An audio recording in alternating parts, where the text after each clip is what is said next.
क्षमा breaking Jain news.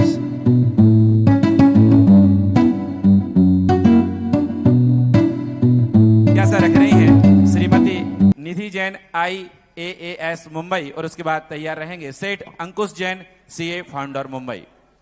Mic वहीं पर है, जिज्ञासा रखिए इसी की तरफ। नमस्ते महाराज जी, मेरा एक प्रश्न है।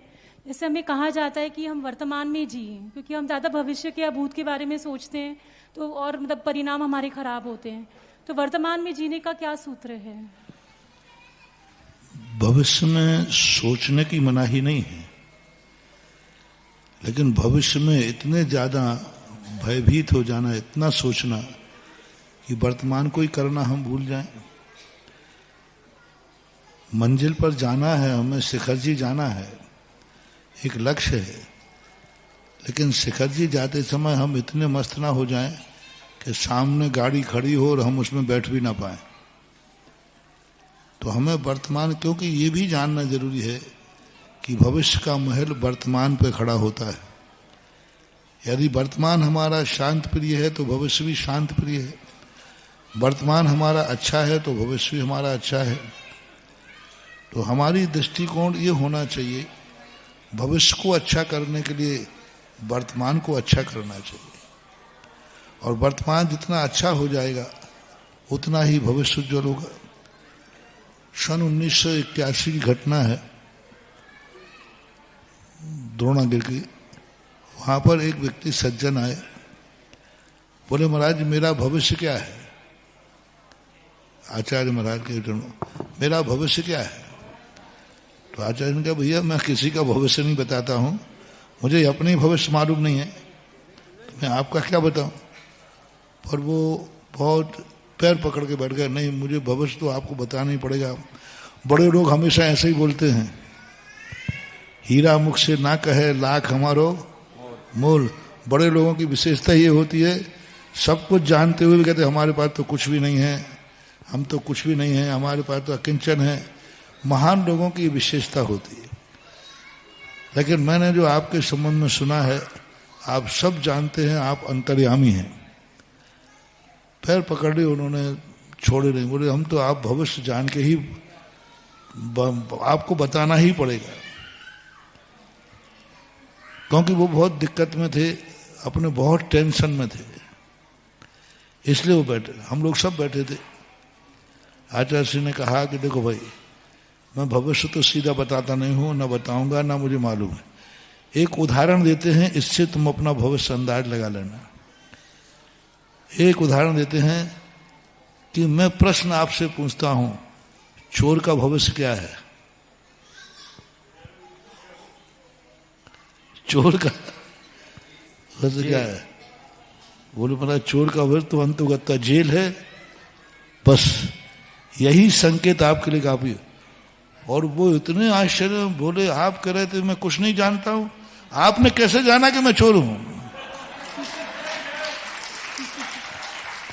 और बहुत बड़ा चोर था वो। पहले वो बहुत बड़े बड़े चोर चलते थे ना, पूजा अब्बा मूरत सिंह, उस एरिया का एक मूरत सिंह डाकू था। उनके उसके कोई पारिवारिक कोई चीज, वो कहता महाराज जी आप कहते थे हम कुछ नहीं जानते हैं, आपको कैसे पता चला कि मैं चोर हूं? आपने यही उदाहरण क्यों दिया? फिर दूसरी बात बोले महाराज जी हमें पुलिस ढूंढ रही है बाहर, इसलिए हम अंदर छुपे बैठे आपके पास। और वो जैसे ही बाहर निकला, पुलिस थी, पकड़ लिया। बोले आप पकड़ लो, वो तो हमारे महाराज जी ने पहले कह दिया। तो ये कारण कार्य की विवक्षा हमारे जैन दर्शन की ऐसी है कि यदि अपन कारण का उल्लेख करें, इसलिए अपन को भविष्य से कुछ डरने की जरूरत नहीं है। हमारा वर्तमान अच्छा है तो भविष्य, पेपर यदि अच्छा गया है तो परिणाम भी अच्छा ही होगा। ऐसा अपना भाव करके मन को संतुष्ट रखना चाहिए। जिज्ञासा क्रम में अगली जिज्ञासा रख रहे हैं हमारे संस्थान के गौरव स्नातक विद्वान और साथ ही साथ बनारस हिंदू विश्वविद्यालय में असिस्टेंट प्रोफेसर के पद को सुशोभित करते हुए डॉक्टर आनंद जी जैन बनारस, और साथ में हमारे स्नातक विद्वान नीलेश जी शास्त्री, साथ में अजीत जी शास्त्री भी रहेंगे। आप लोग मिलकर के एक जिज्ञासा रख रहे हैं, और इसके बाद तैयार रहेंगे बाल ब्रह्मचारी भैया सतीश जी। गुरुदेव के चरणों में शत शत नमोस्तु। गुरुवर, अभी चूंकि आप पिछला प्रश्न भविष्यवाणी के संदर्भ में ही कर रहे थे और उसी से संबंधित मेरा यह प्रश्न है।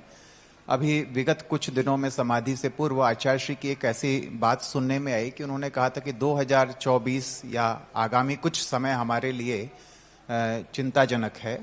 तो इसी क्रम में मेरी चर्चा काशी के भी शीर्षस्थ मूर्धन्य विद्वानों से हो रही थी पूज्य श्री, तो उनको भी कुछ ऐसे ही जो उनके गुरुजन हैं, जो उनके मार्ग निर्देशक हैं, उन्होंने कहा कि विगत 2 वर्षों में हम लोग विदेश यात्रा न करें और उसके बाद कुछ जो समय हमारा होगा आगे आने वाला लगभग 150-200 वर्षों का, वो बहुत ही सही होगा, उचित होगा। तो इन सब बातों को जो हमारे चाहे श्रमण परंपरा के संत हैं, चाहे अन्य परंपरा के तपस्या करने वाले साधु जन हैं, वो कैसे समझते हैं और फिर जब वो अपने में ही लीन रहते हैं तो फिर क्यों उन्हें जीवों के प्रति एक करुणा आती है? और जब उनको पता ही होता है कि हमने कोई कर्म काटा है, अपना बांधा है, तो हमें उस कर्म को तो भोगना ही पड़ेगा। तो इन सब परिस्थितियों में क्यों तो वो बताते हैं और कैसे उन सब चीजों का समाधान हो पाता है, या हमें क्या आगे दिशा निर्देश होना चाहिए इस पर गुरुदेव कुछ अपना मार्गदर्शन? प्रकृति नेचुरल है, हमेशा आगाज करती है। कोई भी चीज है, एकदम कोई भी घटना नहीं घटती, उसकी तैयारी पहले से होती। आज विज्ञान सारे रडार लगाए हुए हैं। आज मौसम विभाग की घोषणा किस आधार पर हो रही है? अरे पानी बरसेगा 2 महीने पहले और आज बता रहे हैं कि 2 महीने पहले ऐसी बरसात होगी। क्यों? पूर्वाभास है, एक श्रृंखला है। यदि ऐसा घटित हुआ है तो ऐसा होना निश्चित है। प्रकृति के एक एक कण में अपना भविष्य लिखा हुआ है। नाखून में तुम्हारी जिंदगी लिखी हुई है, उंगली के पोर में जिंदगी लिखी हुई है, बालों में जिंदगी लिखी हुई है, आंख के आकार में जिंदगी लिखी हुई है, भौं पर जिंदगी लिखी हुई है। पूरे शरीर के एक एक अंग पर तुम्हारी जिंदगी का भविष्य लिखा हुआ है। भौं को देख करके बता देगा कि यह व्यक्ति का भविष्य क्या है। बालों को देख करके बता देगा कि बालों को पकड़ेगा मार और बता देगा इसका भविष्य क्या है। नाखून को देख के बता देगा कि इसका भविष्य क्या है। उंगली के पोरों पर बने हुए चक्र और शंख के निशानों को देख के बता देगा कि भविष्य क्या है। तो प्रकृति ने भविष्य के इतने संकेत दिए हैं, बस उन संकेतों को हम जान नहीं पाते, पढ़ नहीं पाते। हमारे आने के पहले हमारी जिंदगी के शरीर बदल जाता है, स्पंदन हो जाता है, शरीर के अंग फड़कने लग जाते हैं। अच्छा होना बुरा, अब अच्छा होना कब होना है, लेकिन संकेत पहले से मिलना शुरू हो गए। पूज्य रविशरण महाराज ने जब हनुमान लंका की तरफ जाने लगे, अभी हनुमान लंका पहुंचे नहीं, वार्तालाप चल रही है, उधर रावण की बाईं आंख फड़कना चालू हो गया। रावण कहता है क्या शुभ होने वाला है, अभी यहां हनुमान जी चले ही नहीं है, और उधर लंका पर, और वहां पर जाकर के सीता की बाईं आंख फड़कने लगी। रावण की बाईं आंख और सीता की बाईं आंख, दोनों की बाईं आंख फड़क रही है। सीता सोचती है कि मेरी बाईं आंख फड़ रही, कोई शुभ संदेश आने वाला है, और रावण कहता मेरी बाईं आंख फड़ रही, कुछ अशुभ होने वाला है। क्योंकि पुरुष की बाईं आंख बुरी है, स्त्री की बाईं आंख अच्छी होती। फड़कना जानते हैं, कभी कभी जंपिंग होती है। अब बताओ उस जंपिंग में महीनों पहले की कहानी पहले से बिफोर टाइम संकेत दे रही। वो आंख, भुजा, होंठ, गाल, पूरे 24-26 स्थान है।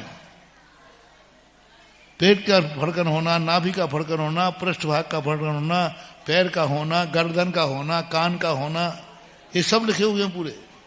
ललाट का होना, ये संकेत बताते हैं कि ये संकेत है कि इतने दिन बाद तुम्हारे साथ ये होने वाला है। तो ये भविष्य की जानकारी के लिए तो हमारे पग पग पर है। हवाओं में लिखा है कि भविष्य कौन सी हवा चल रही है, हवाओं में, दिशाओं में लिखा है, आकाश के अंदर ताराओं में लिखा है। दिशाएं देख करके व्यक्ति बता देता है कि भविष्य साल कैसा निकलने वाला है। भविष्य बताने वाला इतना बता देगा, एक टीटई हो गई, टीटई होती है, टीटी पक्षी होता है, उसने अंडे नदी के किनारे रेत में दिए हैं कि पेड़ पर दिए हैं?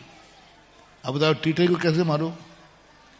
यदि उसने अपने अंडे पेड़ पर दिए हैं तो जानने वाले कहेंगे इस बार इतनी बरसात होगी कि नदियों में बाढ़ आएगा, इसलिए टीटे ने कब?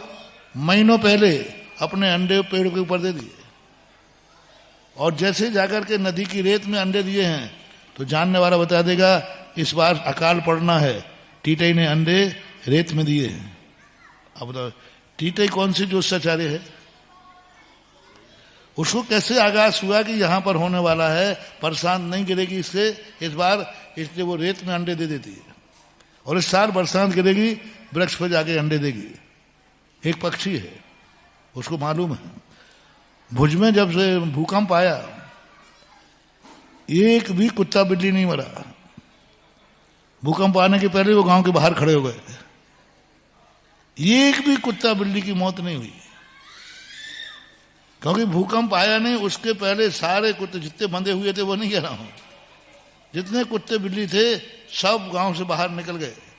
अब उनके पैरों में इतना ताकत है कि भूकंप आने के पहले ही उनको एहसास हो गया कि कुत्ते के बोलने में एहसास हो जाता है, कहता है कुत्ता बोल रहा है, रोना आदि होता ना, बिल्ली का रोना, कुत्ते का रोना, इससे संकेत मिल जाता है। निमित्त ज्ञानी जान लेता है कि कुत्ता रो रहा है, इसका अर्थ है कि कुछ होने वाला है। यहां तक कि तुमने नया कपड़ा पहना है और कितने जल्दी फटा, किस आकार में फटा, गिलहरी के आकार में कि त्रिकोण के आकार में, वो भविष्य, वो कुर्ता बता रहा है आपका, वो शर्ट का फटना बता रहा है कि तुम्हारा अब आगे क्या होने वाला है। अब बताओ कपड़े के फटने में भी तुम्हारा भविष्य छुपा है। जब कपड़ा भविष्य जान सकता है तो फिर तो हमारे महाराज तो उससे बहुत आगे के थे ना। गुरुदेव, इसी कथन को लेकर के जो नियतवादी लोग हैं वो एकांतवाद की पुष्टि करते हैं, फिर उसका खंडन कैसे होगा गुरुदेव? नियतवादी जो है कारण कारण की व्यवस्था को नहीं मानते।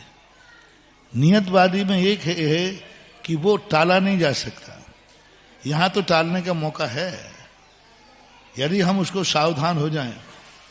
जैसे मान लीजिए कपड़े का बात कही और व्यक्ति कह दे कि ठीक है मैं 24 घंटे के लिए ध्यान में बैठता हूं।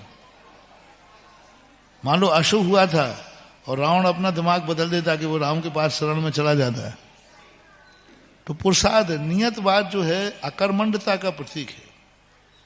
नियतवाद और निमित्तवाद में अंतर है। निमित्त जो है कारण कार्य की विवक्षा को नहीं नकारता। नियतवाद कहता है कि हनुमान को जाने की जरूरत ही नहीं है, समय आएगा सीता अपने आप आ जाएगी। नियतवाद कहता है माचिस की काड़ी जलाने की जरूरत नहीं, दीपक अपने आप जल जाएगा, नियतवादी। और निमित्तवादी कहता है दीपक जब ही जलेगा जब हम माचिस की काड़ी को जलाएंगे। इसलिए निमित्तवाद में और नियतवाद में अंतर है।